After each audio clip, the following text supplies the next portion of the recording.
This is the Roots and All podcast, and I'm your host, Sarah Wilson. Join me as I talk about all aspects of gardening with some of the top horticulturists from around the world. Hello and welcome to this week's episode, where my guest is Carolyn Dunster. Carolyn is a planting designer, botanical stylist, garden writer, and author of a book all about eating plants. The book is A Floral Feast, a guide to growing and cooking with edible flowers, foliage, herbs and seeds. We discuss how to expand your culinary endeavours to encompass the ornamental parts of your garden. Well, my background is initially as a writer on lifestyle magazines. I then moved into horticulture and I did professional floristry training program with Jane Packer. And then I did a garden design diploma at the Integral School of Garden Design. And this is actually my third book. So, I've just really loved flowers for as long as I can remember. Started arranging them using imported flowers and then had a wake-up call, probably earlier than most actually, because this is about 10, 15 years ago, where I felt like I didn't want to keep working with flowers that had been imported from halfway across the world. And I started growing my own flowers to use in my floristry work. And my first book was about how to grow flowers in a small city garden, because that's what I've got. And I touched on edible flowers in that book. I subsequently then went on to write a book about growing flowers for cutting and drying. And then after that book came out, I was like, okay, so what am I going to write about now? And I just, the edible flower thing, I think I tried to get a book off the ground quite a few years ago and nobody was interested.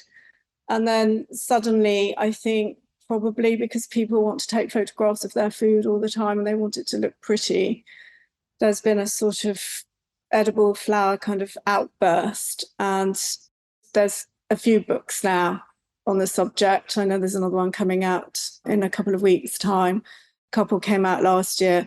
And I just think it's probably a thing, like the drying flowers was actually a few years ago. So it was the right time to do a book on edible flowers. Yeah, I understand. I think it is. And I still think that despite the fact that probably if you're involved in that world, you feel like it's having a moment. But I think a lot of people still are a little bit fearful of eating flowers as it happens. In terms of using flowers in a culinary capacity, has it always been a thing? Does it date back a long time? And do you think that it is having a bit of a renaissance at the moment?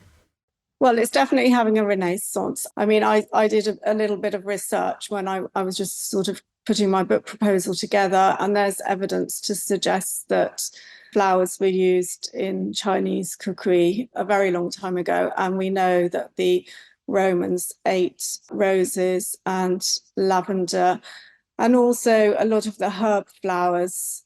The apothecary gardens were specialised in growing herbs and herbal flowers, which were often used for medicinal reasons. But also, I think people probably in those days didn't differentiate so much between what was a flower and what was a sort of edible vegetable or whatever.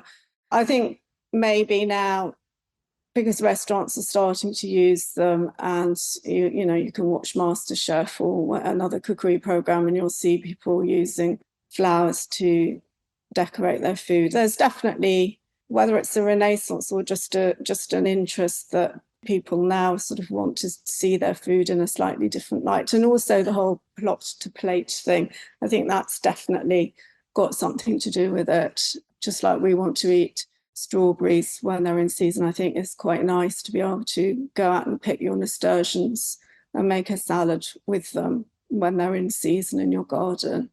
So I think there's lots of reasons why there's definitely more of an interest. Yeah, and also I think it's so extravagant to purchase something that you're going to use as a garnish, because it would probably come wrapped in plastic. Oh, can I just stop you there? Yeah, of course. Absolutely categorically do not eat any flowers that you've bought from a flower shop or a supermarket as cut flowers.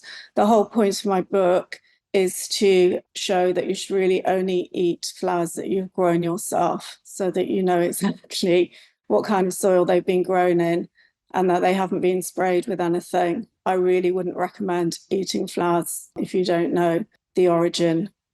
No, that's an excellent point. I was probably thinking more along the lines of herbs and, microgreens and that sort of thing if you were going to use those as a garnish. Sure. But yeah, absolutely. Very, very important point to make, I think.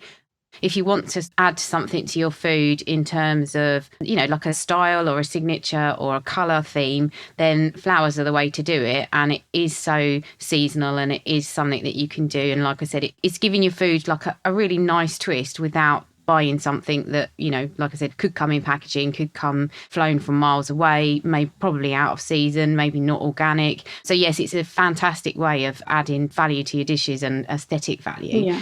And so you mentioned nasturtiums, and I think, again, sometimes people have a little bit of trepidation around edible flowers, but what would you recommend is a really good starting point, maybe in terms of ease of growing, but also in terms of flavour? If you wanted to ease yourself in gently, I'm sure some have got more flavour than others.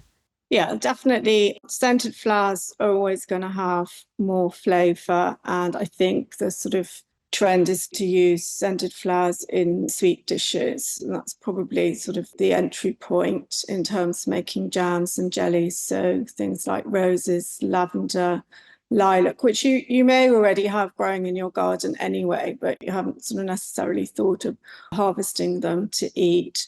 I mean, I think in terms of easy staples to grow, annuals especially, so you could be sowing your annual seeds right now. As I say, nasturtiums, calendula, cornflowers, French marigolds, the kind of obvious ones that you might grow. Some flowers, for example, the petals have a nutty taste, but then you can also leave the seeds to ripen once the petals have gone over, and they sort of tick 2 boxes. So yeah, I think there's lots that people probably already grow anyway, but don't realise that they can actually be eaten.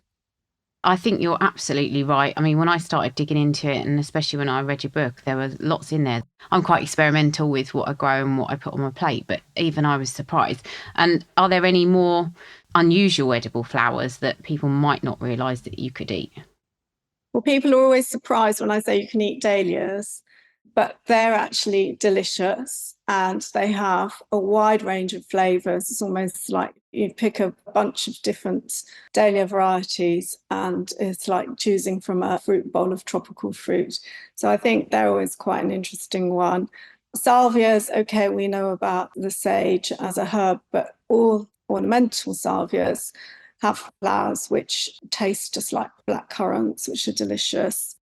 And then there are other ones like busy lizzies, for example, lots of open summer flowers, which are really great for attracting pollinators, are also edible. I don't know whether that's just a coincidence, but the brightly coloured flowers like begonias, for example, which taste a little bit like cucumber. There's a whole range of flowers which I think, people don't realise that you can eat them. And some of them may not have huge flavour, but they always add something to a dish. Yeah, that's really interesting about the colour having an effect on the taste. And I mean, as you said, some of them I think you could probably throw in a salad and you might not notice they were there other than how they look. But is there anything that you would go for, apart from the dahlias, which you've mentioned, that have got a particularly good flavour that really could enhance a dish? Yeah, I've got a chrysanthemum broth in my book, which is literally just made using chrysanthemum flowers. That's actually adapted from a Southeast Asian recipe where they use a lot of chrysanthemums in their food. That's fascinating as well. I mean, chrysanthemums, again, have got a really sort of distinctive smell when you crush the leaves. Yes, and I love the smell. And then, yes, I think the thing about eating flowers is that the taste and the smell work hand in hand. Well, I guess also the look of it as well. It's just such a complete package. And talking about the recipes that you've got in your book, you've got an amazing one for floral jam, which I really fancy having a go at. But I wondered if you could maybe describe that, because that really kind of floated my boat. Yes, I think if you make jam anyway, it's probably not such a huge departure. But if you're a novice jam maker and you just fancy finding a way to preserve your edible flowers, then jams and jellies are an obvious way to go. So you basically only need a few ingredients, which is caster sugar, lemon juice, and then a few handfuls of whichever flowers you want to use. So ideally, they're going to be scented flowers, or something like dianthus or rose petals, lavender, lilac, violets even. Anything that you can get enough of in quantity that's actually really scented. So what you're basically doing with the jam is harnessing the scent to turn into a flavour. And you soak the petals in the lemon juice and cover them with sugar and leave them to macerate overnight before boiling everything up, adding more sugar, more lemon juice, and bringing it to boiling point so that it sets. It's not complicated. I'm not really a jam maker myself in terms of fruit, but even I can manage to make a floral jam without any difficulty. Is there a particular flower that you would choose for that that's got just a really good flavour? Well, I always end up seeming to use roses because I actually grow loads of roses. And so does my next door neighbour, so that I have them sort of readily available from about the beginning of June through to the end of the summer, through to the end of August. We've got lots of roses that grow on repeat. So they're my sort of go-to. I know not everybody likes the taste of rose, but it's amazing how different roses actually have different flavours. Some can be quite spicy. They're not all the kind of typical English rose taste or scent that you think of with perfumes or soaps. So actually I just quite like experimenting with lots of different roses and mixing them together to see what I end up with. Yeah, and do they come out a different colour depending on the petals? They will do. I mean, to get the best colour for jams and jellies and syrups with roses, you really need to use dark. The darker the petal, the better the colour. If you use pale pink or white roses or yellow roses, you won't actually get an amazing colour, but you still get a good taste as long as the roses are heavily scented. Yeah, I mean, I love the thought of mixing them together and seeing what you come up with. Yeah, brilliant. I love it. And also, I think you write about flowers in savoury recipes, which was a bit of a revelation. Can you just talk a bit about that? Yes, so I had a go at using flowers in doughs and bread mixes. So, I mean, again, you probably wouldn't want to use a heavily scented flower, but the herb flowers work really well. Also in egg-based dishes, so scrambled eggs and omelettes. And then one of my key recipes in the spotlight section of the book is a calendula risotto. So, I mean, that's obviously a savoury dish where you're basically using calendula to replace saffron. So it colours the rice, a beautiful sort of dark orange colour. And then it's got this slightly, I say grassy, which then makes it sound a bit unpleasant, but it does have a natural flavour, not really strong. But if you just think, when you're eating a straightforward Milanese risotto, you can taste the saffron. It's the equivalent, but you're using calendula petals instead.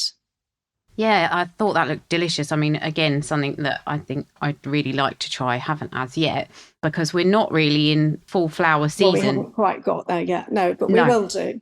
We will, I know. And I remind myself of that all the time when I look out the window and it's raining again. But thinking of that, is there a way, if you are really a lover of flowers in your cooking, is there a way we can still use them when it's not the main season? Well, I've done a section on drying edible flowers so that you can use them. You can pick them and dry them just as you would dry flowers for making decorative bunches and keep them. You don't even really need to keep the stems. You can just chop off the dried heads and store them in tins and jars. And then their flavours probably won't be as strong. But for example, if you dry lavender and you want to use that later on in the year, you're definitely still going to get a real taste of lavender. The other things that you can do to preserve flowers are sort of traditional methods, like putting them in sugar, so you get a flavoured sugar. Obviously, making the syrups and jams is a way of preserving them as well. You can make vinegars, you can make alcoholic drinks, so you can put your favourite tasting flowers in gin or vodka. And that way you're going to have an edible flower concoction that will see you way past the end of the summer flowering period and take you through to the following year. Yes, I love that. I was thinking, obviously, you've got the experience and you've done the research in terms of flavours and what goes with what. And we were talking about garnishes earlier, but are there any particularly interesting pairings where you've used a garnish on a food and thought, yes, that really, really works? Well, I think in terms of garnishes, you're going to probably want things that really hold their shape. So, for example, antirrhinums, the snapdragons, they don't have a very strong flavour either, but they just look really intriguing and really interesting. What I quite like doing is skewing them onto a cocktail stick with a couple of olives and serving them with a martini. I mean, it's a way of using flowers so that you're going to surprise people slightly. And then, I mean, I suppose with a garnish, they may or may not decide to eat it. Other things that work really well, for example, a borage as a garnish on a cucumber dip. That's a really nice pairing. I think really it's a question of experimenting with what you've got in your garden. I mean, chive flowers are delicious with cheese. There's all sorts, really. I think you just have to kind of go with your own taste and see what you like. Yeah, exactly. And it's an easy way of really impressing people, I think. And another way that you can really impress people, and I think also scare them a little bit, is to put flowers in your salads. Are there any that you'd recommend for that? Well, the ones that you traditionally see in salad, as I said, are nasturtiums, and they do actually have a very distinctive peppery flavour. If you don't want people to sort of balk at the idea, I think using brightly coloured violas look really pretty in salads, and then people might just pick them out, but that doesn't matter. They still look nice. Again, they don't have a very strong taste, but they do look really lovely against a plain green salad. Yeah, and that's true because a lot of salad, can be very green. So these are just a fantastic way of making it look really special. And you mentioned syrups as well, and that's something that I have played around with, but I think I've probably, as you said, done the standard thing with the rose petals. Is there anything else that you'd recommend for a syrup? I made a magnolia syrup this morning. Oh, wow. So magnolias are in season right now, and they're all edible. If you get your nose right into the flower, I mean, some have a slightly stronger scent than others, but they all have that sort of undertone of a citrusy note. And when you make a syrup with them, that's what you're left with. So you can use that. You could probably use it in savoury dishes as well as sweet, but I think it's actually really nice to use it in cakes or drizzled over desserts. Yeah, lovely. And the other thing that I have been playing around with a bit, and again, I've been very standard and I've used rose petals and violets because they're in season at the moment, but teas as well. Is there anything you recommend for teas? Well, if you grow Monarda, which is the bee balm flower, and it has that delicious Earl Grey scent to it, that's a fantastic one for flavouring. You make your own Earl Grey tea basically by layering the petals between black tea leaves. You can make your own chamomile tea, obviously, just using chamomile flowers. I think you can probably almost use any kind of flower to make your own tea, depending on your own taste, or mix different flowers together to make, if you want to make a rose tea, but you could actually include something else as well. Just experiment again. I mean, as soon as you pour hot water over any flower, it just releases the scent and the flavour. So it's just worth experimenting with what you've got growing in your own garden. Yeah, absolutely. And I mean, all of these things really make such nice presents as well, I think. So they're just kind of win-win really all round. And thinking about more of a practical level, I'm sure this varies from flower to flower, but sometimes, like you mentioned, the viola flowers, and I think, oh, should I be pulling the petals off or can I leave them whole? And how much of the base of the flower can I include? Is it very much flower specific? I think it's pretty much flower specific. I wouldn't always recommend eating the base of flower. I think with violas, primroses, any of the flowers that are out now, just little spring flowers, you can more or less eat the whole thing. But for example, tulips are edible, but I would always just take the petals off and scatter those over a pavlova or a dessert or something.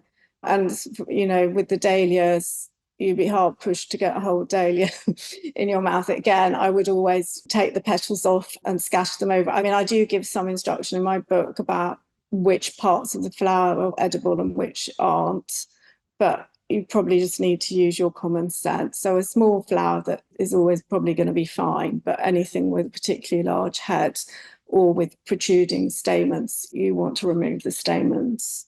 Yeah, makes sense. And also thinking of that, I don't know why I've singled this out, but honeysuckle, am I right in thinking you can eat those? Yes. I mean, that's a good one for making syrups with because of the scent. Anything like that where you want to harness the scent. So basically when you make a syrup, you're extracting the scent and then you discard the actual flower head. So you're not actually going to eat the flower. So if anyone was a little bit scared of eating flowers, what would you like them to take away from listening to this?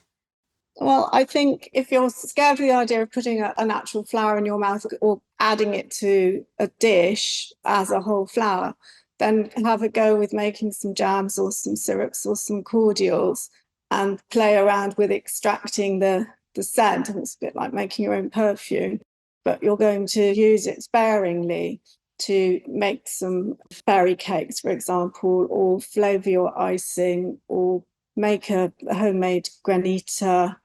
Or I do one where I melt dark chocolate and I stir rose syrup into it to make my own little rose chocolate truffles, which are absolutely delicious as a special gift for somebody or an after dinner treat. I think there's lots of things that you can do which add a little bit of something special to your cookery skills, but don't really involve sitting down and eating a plate full of flowers.